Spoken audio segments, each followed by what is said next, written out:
Hi everybody, this is the mask adapter that I have been doing for key workers to save their poor ears. They pop this over a ponytail and the mask goes around the buttons, or if they haven't got a ponytail you can just pull it tight. And I've made it into a flower design, and I've been asked by a few people how I've done it, so I thought I'd do a quick tutorial. So here we go. So first of all, you want to get a band, some cotton yarn, and my crochet hook is a 3.5. And this is how I do it. I have noticed that lots of people use different names for all the stitches. So sorry if it's confusing. How I start it, it's like this. So I've got the yarn around my finger there, and I use that as my starting point, and I literally get both the pieces and pull it through as my first stitch. And then I've got my tail end of work here, which I'm going to crochet over so I don't have to sew it in later. So bearing that in mind, that end bit I keep next to the band, and these are the stitches that I use. I call this single crochet. So you get your hook, you go through the loop, grab the wool, bring it back through, yarn over hook through both the stitches. Again, I find it easier if you sort of bend this end bit so you're not holding all the band. This just keeps it easier to work with. So it's yarn round the hook and over, and yarn through the two. So you put your hook through the loop, yarn round hook through, you've got two on your hook, yarn round hook through both of those, like so. And you keep doing this all the way around until your band is completely done. Because I've done a few tutorials now, I know to have one ready at the next stage. Here we go. So here's one I did earlier. So once you've got this all the way around and you're left with your hook, oops, which I've just undone, so I'll put that back in.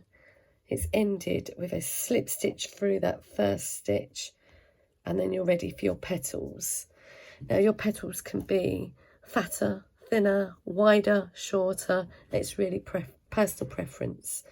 So if you want to start with this size one, I started with double stitches. So it's yarn round hook, and then you go in about 3 or 4 stitches. Try not to be too worried how many, just keep it consistent as you go round. Then yarn round hook through 2, yarn round hook through 2. And we do this several times. So that's 1, 2, let's do 5, 3, 4, 5. And then to lay it down again, we just put a slip stitch in about 3 stitches along, and that gets you this size petal.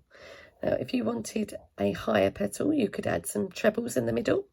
I was doing 5 stitches to get it this shape, but you could have it a bit more heaped or a bit more flat, but this is the one that I've been doing. So again, let me show you how to do the next petal.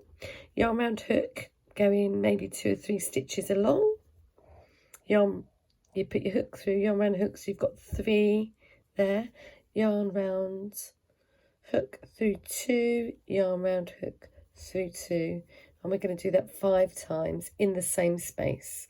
So it's 1, 2, 3, just need to get some more wool, 4, 5, and then you go through 2 or 3 stitches along, do a slip stitch, which is literally put it through that stitch, yarn and hook through and through your stitch, and that is your slip stitch. So then we have 2 petals, and you continue this all the way to the end. Then when you get to the end, if you have a wider space, you just literally do that last one, go along 4 stitches and 4. If it's a shorter one, instead of doing 5 stitches, do 3. And remember to leave a long end, because this will sew the button on. And if your last petal is a different shape to all the others, don't worry, because the button will be disguising it. And literally just sew the buttons on either side, and that's it. Hope this helps you to make some more of these for our NHS workers. They're really loving them. Thanks, bye.